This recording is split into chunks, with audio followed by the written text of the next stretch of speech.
хөгжлийн банкны төслөөр 240 хүүхдийн цэцэрлэгийн барилгын шат тавигдах үйл ажиллагаа боллоо. Одоогийн байдлаар хамран сургах тойргийн сургуулийн өмнөх боловсрол олгох ёстой 380 гаруй хүүхэд байна. Цэцэрлэгийн өргөтгөлийн барилга ашиглалтанд орсноор тойргийн хүүхдүүдэд 100% хамруулах боломжтой болох юм а. Цэцэрлэг маань Азийн хөгжлийн банкны төслөөр баригдах гэж байгаа. За тэгээд 10 бүлэгтэй 200 хүүхдэд авах юм хүчин чадалтай ийм цэцэрлэг бол. За ер нь бол манай цэцэрлэг 1963 онд бол байгуулагдсан.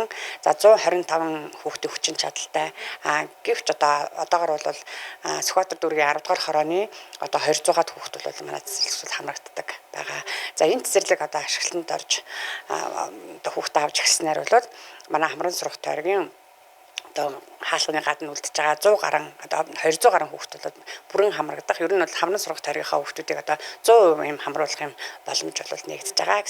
Энэ хаваараа бүх хүүхдүүд манай цэцэрлэгт бүрэн хамрагдах ийм сайхан бололцоо нэгцэнд их баярлж байна. Тэгээ бүлгийн багш нарын жишээ оролцоо нэмэгдэн хүүхдүүдийн маань тооч гэсэн нэмэгдэн.